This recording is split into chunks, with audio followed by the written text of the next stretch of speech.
बहुत बड़े बड़े वादे किए, तमाम तरीके के सेस लगाए गए, शराब पर सेस लगाया गया। इन सबसे बड़ी आपदा बुंदेलखंड वासियों के लिए ये अन्ना जानवर भी रहे हैं। माना जा रहा था कि अब योगी जी इस समस्या का समाधान जरूर कर देंगे, लेकिन उस समस्या को मैं अपनी इस टीवी स्क्रीन पर आपको दिखाने जा रहा हूँ। इमरजेंसी में अगर एम्बुलेंस को कहीं जाना है तो ऐसे हालात में अगर सामने जानवर बैठे होंगे, न जाने कितनी माताओं की कोखें उजड़ गई, न जाने कितनी बहनें हमारी विधवाएं हो गई। ये अन्ना जानवर फिर रोड में क्या कर रहा है अगर गौशाला बनी हुई है तो। यहाँ के प्रशासन को ये तस्वीरें पहुँचनी चाहिए, योगी सरकार तक ये तस्वीरें पहुँचनी चाहिए कि हमीरपुर का जिला प्रशासन कितना नकारा है। नमस्कार दोस्तों, आज मैं बुंदेलखंड की उस समस्या के बारे में आपको बताने जा रहा हूँ जो बुंदेलखंड की एक बहुत बड़ी समस्या है। इसको लेकर के योगी सरकार ने बहुत बड़े बड़े दावे किए थे, बहुत बड़े बड़े वादे किए थे।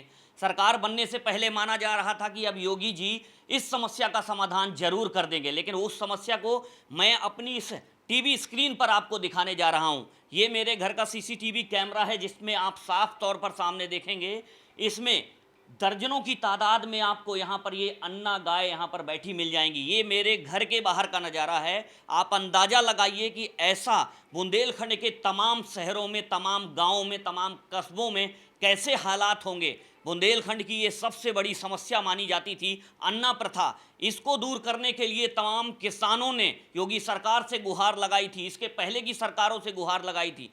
योगी सरकार ने बाकायदा इस समस्या का समाधान करने के लिए गौ संरक्षण कानून बाकायदा बनाया। इसको लेकर के तमाम तरीके के सेस लगाए गए, शराब में सेस लगाया गया कि गायों के जो अन्ना पशु हैं उनको गौशालाओं में रखा जाएगा और गौशालाओं में रख करके उनको कहीं ना कहीं जो किसान हैं उनको इससे निजात मिल पाएगी, आम लोग हैं उनसे निजात मिल पाएगी। अगर मैं यहाँ पर गिनाना चाहूँ तो देखिए, एक कैमरे का ये मेरा जो है, जो आप नज़ारा देख रहे हैं, उसमें अगर आप गिनेंगे तो देखिए 1 2 3 4 5 6 7 8 9 10 11 12 13 14 15 16 17 गाय आपको इस स्क्रीन पर आपको दिख रही होंगी। इसके अलावा अगर मैं दूसरा आपको व्यू दूसरे एंगल से दिखाऊं तो देखिए, आप यहाँ पर देखेंगे ये मेरे फ्रंट का नज़ारा है। देखिए, ये फ्रंट में आप देख पा रहे हैं कितनी गायें यहाँ पर बैठी हुई हैं। ये मेरे घर के ठीक बाहर का व्यू आप देख रहे हैं। ऐसे में आप अंदाज़ा लगाइए कि हम लोग कैसे इन अन्ना जानवरों से हम लोग कैसे जूझ रहे हैं। ये ना तो सरकार को दिखाई दे रहा है, ना तो इस जिले के प्रशासन को दिखाई दे रहा है। प्रशासन की जिम्मेदारी क्या है? प्रशासन की जिम्मेदारी तय होनी चाहिए कि आखिरकार ये आवारा जानवर ऐसे सड़क पर कैसे बैठे हैं। इनको जो गौ संरक्षण केंद्र हैं, गौशालाएं हैं, वहां पर क्यों नहीं भेजा जाता? आखिरकार प्रशासन कर क्या रहा है? प्रशासन क्यों नकारा बैठा हुआ है? आप देखिए, अब आप अंदाजा लगाइए कि उस स्क्रीन पर मैंने आपको दिखाया कि 15 से 16 गाय आपको एक कैमरे पे एक साइड आपको देखने को मिलेंगी। सामने आप गिन लीजिए, 1 2 3 4 5 6 7 8 9 10 11 12 13 14 15 16 17 18 19 और ये 20 गाय मेरे घर के बाहर बैठी हुई हैं। अब आप अंदाज़ा लगाइए कि मैं इस समस्या से कितना ज़्यादा पीड़ित हूँ। ऐसे में आम लोग जो हैं, जो सड़क पर चलते होंगे, उनको कितनी समस्या हो रही होगी। आप इस बात का अंदाज़ा यहाँ से लगा सकते हैं। और सड़क पर भी मैं आपको जा कर के दिखाऊंगा कि मैं अभी फ़िलहाल मैं अपने कस्बे सुमेरपुर में हूँ, जो कि हमीरपुर का एक बहुत बड़ा कस्बा है, इंडस्ट्रियल एरिया है। यहाँ पर एशिया की सबसे बड़ी फैक्ट्री हिंदुस्तान यूनिलीवर यहाँ पर है, रिमझिम इस्पात फैक्ट्री है। आप सोचिए कितना हाई प्रोफाइल ये एक तरीके से ये कस्बा आप कह सकते हैं इसको। और उस कस्बे का रहने वाला मैं इस समस्या से पीड़ित हूँ। आपको उस जगहों पर भी लेकर के चलूँगा, उन सड़कों पर लेकर के चलूँगा, हाईवे पर लेकर के चलूँगा और आपको दिखाने का प्रयास करूँगा कि आखिरकार आम आदमी इस अन्ना प्रथा से कैसे जूझ रहा है और इसको कहीं ना कहीं इससे निजात दिलाने के लिए योगी सरकार क्या कर रही है, उसका प्रशासन क्या कर रहा है। तो चलते हैं और मैं बाहर का व्यू आपको एक बार दिखाने का प्रयास करता हूँ। तो ये देखिए, ये मेरे घर के बाहर का नज़ारा है। मैं इस वक्त अपने कस्बे में आया हुआ हूँ, अपने घर पर यहाँ पर आया हुआ हूँ जहाँ मेरा परिवार रहता है। अब आप सामने इस साफ तौर पर ये तस्वीरें देखिए मैं इधर दिखाना चाहूँगा। देखिए यहाँ पर कितनी यहाँ पर झुंड लगा करके यहाँ गाय बैठी हुई हैं। देखिए सामने देखिए, और ये तस्वीरें इस सड़क की देखिए। ये सड़क में आप साफ तौर पर देखेंगे। अब बताइए यहाँ से अगर किसी को निकलना है तो यहाँ से इस सड़क से कैसे निकल करके जाएगा। अब आप देखिए, या तो ये इसमें से ये भी नहीं पता है कि इसमें कौन सा जानवर आपको कब मार देगा, ये भी आपको अंदाज़ा नहीं है। इसलिए यह सड़क से भी आपको बहुत ही संभल कर बच कर के निकलना होगा। अब आप देखिए यहाँ का नज़ारा, ये पूरा इस एरिए को मैं आपको दिखा रहा हूँ। ये मेरी कार खड़ी हुई है सामने, देखिए जहाँ तक आप नज़र डालेंगे केवल गाय ही गाय यहाँ पर आपको दिखाई देंगी। और इस साइड देखिए, इधर दिखाइए, देखिए। अब ऐसे में समझिए कि ये हालात मेरे घर के बाहर के हैं, तो कस्बे का क्या हाल होगा, जनपद का क्या हाल होगा और पूरे बुंदेलखंड का क्या हाल होगा, उन तस्वीरों को भी मैं आपको दिखाने का एक बार ज़रूर प्रयास करूंगा। तो ये तस्वीरें आप पहले मेरे घर के बाहर की देखिए। ये देखिए, ये बांदा और हमीरपुर को जोड़ने वाला ये मार्ग है। देखिए गाड़ियाँ आ रही हैं, कैसे उनको इस सड़क से इन जानवरों से कैसे बच करके निकलना होता है। अब आप अंदाज़ा लगाइए। देखिए आप सड़क पर जगह जगह पर आपको ये जानवर यहाँ पर बैठे मिल जाएंगे। जो ये आवारा जानवर हैं, देखिए इनकी टैगिंग भी है बाकायदा, इनकी टैगिंग भी है, इनकी टैगिंग है, ये देखिए। लेकिन ये आपको गौशालाओं में नहीं, ये आपको यहाँ पर सड़क पर आपको दिखाई देंगी। और ऐसा ही नज़ारा कमोवेश पूरे इस आपको कस्बे में दिखाई देगा। हमीरपुर से बांदा को जोड़ने वाला ये रोड है, जिसको आप देखिए, आपकी जहाँ तक नज़र जाएगी वहाँ तक आपको केवल यही अन्ना जानवर बैठे हुए दिखाई देंगे। तो ऐसे में सबसे बड़ा सवाल ये होता है कि आखिरकार जब गौशालाएं बनी हैं तो गौशालाओं में इन जानवरों को क्यों नहीं रखा जाता है, इसके लिए जिम्मेदार कौन है, इनकी जिम्मेदारी तय होनी चाहिए। इन आवारा जानवरों से कैसे हादसे होते हैं वो भी आप तमाम जो है तस्वीरें आपने देखी होंगी। अब देखिए आप यहाँ से सामने से सीधे ट्रैक्टर चला आ रहा है। अब देखिए ये ट्रैक्टर आ रहा है, लेकिन सामने से देखिए अब ये गाय है, या तो वो ब्रेक लगाए या तो फिर वो उसको कुचलता हुआ निकल जाए। अब सीधे तस्वीरें, अब देखिए ये जो जानवर हैं कैसे सड़कों पर आवारा छुट्टा घूमते हैं। आने जाने वाले राहगीरों को कितना परेशानी कितनी होती होगी, आप इस बात का अंदाज़ा लगा सकते हैं। तमाम एक्सीडेंट, तमाम दुर्घटनाएं ऐसे इन जानवरों की वजह से होती हैं, जो कि सड़कों पर ऐसे आवारा जानवर आपको आधी रात में यहाँ पर बैठे हुए मिल जाएंगे। अभी महज 12 बजा हुआ है, 12 बजे का वक्त है। 12 बजे आपको ये हालात आप देख सकते हैं, जगह जगह आपको दिखाई देंगे। ये आप इधर दिखाइए, इधर का नज़ारा दिखाइए, देखिए आपको उधर हमने वो भी तस्वीरें दिखाई। जगह जगह आपको केवल यही जानवर आपको दिखाई देंगे।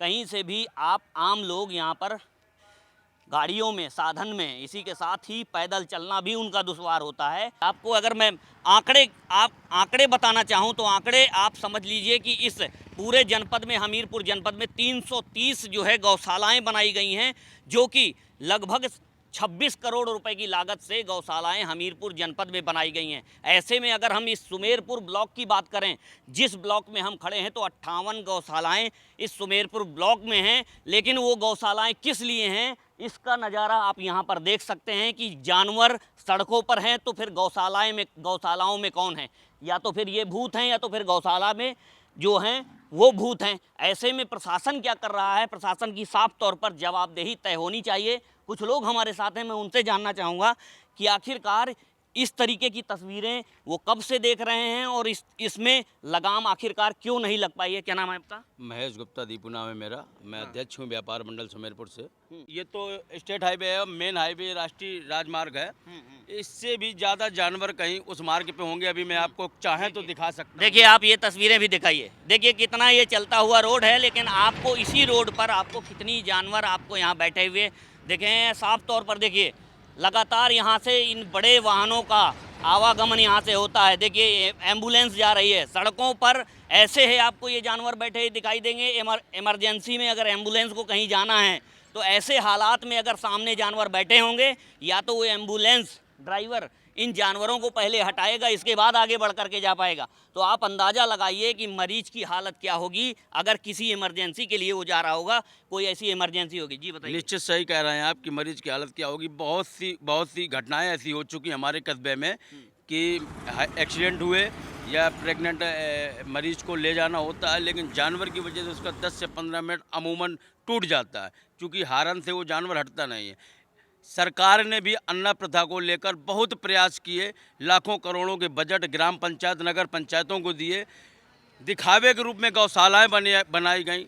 निश्चित रूप से धरातल पर मुझे नहीं लगता कि कोई कार्य किया गया है, और इसकी जवाबदेही सरकार की होगी, कि स्थानीय प्रशासन की होगी, कि जनप्रतिनिधियों की होगी। कौन इसका जवाब देगा महोदय? ये तो एक साधारण रोड है, मेन हाईवे आपका बगल में है, इससे ज़्यादा कहीं अधिक जानवर वहाँ पे बैठे होंगे। आपके माध्यम से सरकार तक अगर हमारी बात पहुँचती है तो मैं बता दूं कि आए दिन जो घटनाएं होती हैं उनमें से कहीं ना कहीं 25-30% जिम्मेदार ये अन्ना पशु है, जिसकी वजह से घटनाएं होती हैं प्रतिदिन। कहीं बाइक वाला टकरा के गिरता है, देखिए बीच रोड में कम से कम सैकड़ों की तादाद में गाय लेटी हुई हैं। तो अब इसकी जिम्मेदारी सरकार लेगी कि यहाँ का स्थानीय प्रशासन लेगा कि जनप्रतिनिधि लेंगे? क्या इसी कस्बे के ये हाल है या आसपास भी कुछ ऐसा ही नजर आ रहा है? मैं तो बता दूंगा कि हम लोग अति पिछड़े क्षेत्र से जाते हैं। हमारा कस्बा तो उद्योग नगरी है और एक विकसित नगर है, लेकिन हमारे कस्बे का जब ये हाल है तो ग्राम पंचायतों में आप देवगांव मार्ग चले जाइए, नारायणपुर कुंडौरा चले जाइए, सौंकर चले जाइए, गाँवों की दुर्दशा तो इससे कहीं ज़्यादा बदतर है। उसको तो कहने के लिए हमारे पास शब्द ही नहीं है। और मैं तो ये कहूँगा कि यहाँ के जो धरातल के जो हमारे अधिकारी हैं जनपद के, कहीं ना कहीं सरकार की छवि को धूमिल करने का कार्य कर रहे हैं। तो सरकार तक हमारी आवाज़ पहुँचे और यहाँ के हर जगह के अधिकारियों को सख्त आदेश दिए जाएं कि इस तरह की अन्याय प्रथा पर विशेष काबू पाएं। तो आखिरकार इस पर लगाम क्यों नहीं लग पाई है? वजह क्या मान रहे हैं इसकी आप? प्रतिनिधियों की कमी मान लीजिए या अधिकारियों का कमी मान लीजिए, निश्चित रूप से सरकार की छवि को गिराने का, या सरकार की कमी मान लीजिए कि सरकार ने आदेश पारित करने के बाद जमीनी हकीकत जानने का प्रयास नहीं किया, इसलिए आज स्थिति है। आप देखिए, स्थिति को समझिए, कितना वाहन चल रहा है। आप इस बात का अंदाज़ा यहीं से लगा सकते हैं कि हम जितनी देर से आपको इन तस्वीरों को दिखाने का प्रयास कर रहे हैं, आपके सामने ही कितने ट्रक यहाँ से निकले हैं। अब अंदाज़ा लगाइए, देखिए कितना जानवर है। आपको जहाँ आपकी नज़र जाएगी, आपकी नज़र जहाँ तक जाएगी वहाँ तक आपको केवल ये जानवर ही जानवर आपको दिखाई देंगे। ऐसे में हालात कितने बद से बदतर हैं, इस बात का अंदाज़ा आप लगा सकते हैं। और इस पर लगाम सरकार ने बहुत बड़े बड़े दावे किए, बहुत बड़े बड़े वादे किए, तमाम तरीके के सेस लगाए गए। शराब पर सेस लगाया गया, इसलिए लगाया गया कि इन गायों से यहाँ के बुंदेलखंडियों को इससे छुटकारा मिल सके। जो किसान हैं, एक तरीके से देखा जाए तो बुंदेलखंड हमेशा से पिछड़ा रहा है और हमेशा से दैवीय आपदाओं के प्रकोप में रहा है, लेकिन सबसे बड़ी आपदा बुंदेलखंड वासियों के लिए ये अन्ना जानवर भी रहे हैं। कहीं ना कहीं जो यहाँ की फसलें हैं, कभी सूखे के कारण खराब हो गई, बर्बाद हो गई, कभी अति वृष्टि के कारण हो गई, कभी ओलावृष्टि के कारण हो गई, लेकिन इन अन्ना जानवरों का भी बहुत बड़ा एक अहम रोल रहता है यहाँ की फसलें खराब करने में। किसानों की बर्बादी का जिम्मेदार कहीं ना कहीं ये अन्ना जानवर भी है, और इसके लिए सरकार को, प्रशासन को कोई ना कोई कदम उठाना चाहिए। बिल्कुल एक्शन उठाना चाहिए सरकार को। जैसे अन्य प्रकरणों में सरकार सख्ती के साथ अतिक्रमण हटवा सकती है, सख्ती के साथ कोई भी कदम उठाती है सरकार के बहुत से निर्णय ऐसे हैं जिसमें उसने एक अडिग फैसला लिया और उस पर कामयाबी पाई। आखिर सरकार इन फैसलों पे कामयाबी क्यों नहीं पा रही? न जाने कितनी माताओं की कोखें उजड़ गई, न जाने कितनी बहनें हमारी विधवाएँ हो गई। कौन इनकी जवाबदेही होगा? हमारे सुमेरपुर नगर पंचायत में भी गौशाला करोड़ों रुपए की बनाई गई, क्या देखने के लिए बनाई गई? ये अन्ना जानवर फिर रोड में क्या कर रहे हैं? अगर गौशाला बनी हुई है तो उनके बजट आते हैं, खाने पीने की व्यवस्थाएं होती हैं, गायों का एक्सीडेंट हो जाता है। अभी हाल में ही 3-4 गायों का एक्सीडेंट हुआ। घायल जानवरों के लिए डॉक्टर उपलब्ध नहीं है। रात के मैंने एक बार 1:30 बजे डॉक्टर को फ़ोन किया, गाय का एक्सीडेंट हो गया, लहूलुहान गाय तड़प कर मर गई, किसी डॉक्टर ने नहीं सुनी। लेकिन इन जानवरों के इलाज के लिए समुचित व्यवस्थाएं होती हैं, गौशाला में खाने पीने की व्यवस्था होती है, चारा भूसा की व्यवस्था होती है। ऐसे में इतना बजट यहाँ पर आ रहा है तो फिर ये जानवर सड़क पर क्यों दिखाई देते? यही सवाल तो मेरा आपसे कि आप लोग सरकार से और यहाँ के जनप्रतिनिधियों से क्यों नहीं कहते कि जब इतना बजट आता है, गौशाला बनी हुई, हर ग्राम पंचायत में गौशाला है, हर ग्राम प्रधान के नेतृत्व में कार्य हो रहा है, नगर पंचायत में गौशाला है, तो फिर रोड पर गाय क्या कर रही हैं? जानवर रोड पर एक्सीडेंट हो जाते हैं। ये देखिए, जानवर रोड पे एक्सीडेंट हो जाते हैं, नवयुवक खत्म हो जाते हैं, जवानी शुरू होती नहीं, उनका अंतिम संस्कार हो जाता है। ठीक है, जानवर घायल होते हैं, उनके इलाज पे कुछ नहीं है। तो इसकी जवाबदेही सरकार की और यहाँ के जनप्रतिनिधियों की है, यहाँ के आला अधिकारियों की है। ये तो हम आपसे सवाल करेंगे ना सर। तो आपको नहीं लगता है कि अगर इस तरीके के अगर हालात हैं तो सरकार को चेतना चाहिए, सरकार को इस व्यवस्था को दुरुस्त करना चाहिए। अधिकारी जो इसके जिम्मेदार हैं, जिन पर इनकी जिम्मेदारी है, सरकार ने तय कर दी है, पहले से ही सरकार तय किए हुए कि इनकी जिम्मेदारी कौन अधिकारी देखेगा, इनको कौन इनको गौशालाओं में रखेगा, तो उन पर कार्रवाई नहीं होनी चाहिए क्या? निश्चित रूप से जिस विभागीय अधिकारी को ये जिम्मेदारी दी गई है, सरकार को उन अधिकारियों के ऊपर वैधानिक कार्रवाई करनी चाहिए, उनके ऊपर कार्रवाई कर उन पर लगाम लगानी चाहिए।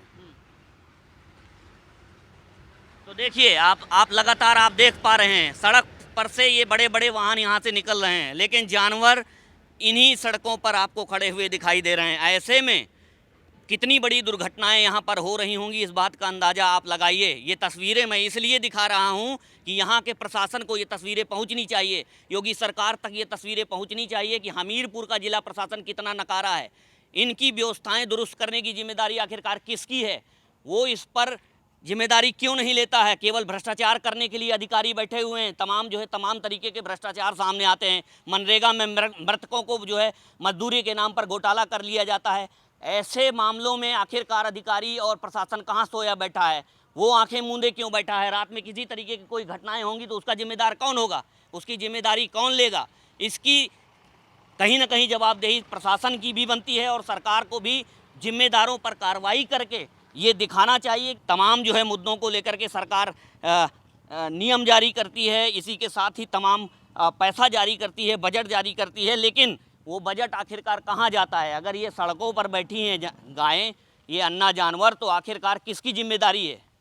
जवाबदेही तय होनी चाहिए और इसको लेकर के हम इसी तरीके के तमाम मुद्दों को लेकर के आवाज़ उठाते रहेंगे और तमाम मुद्दों को आप तक पहुँचाते रहेंगे।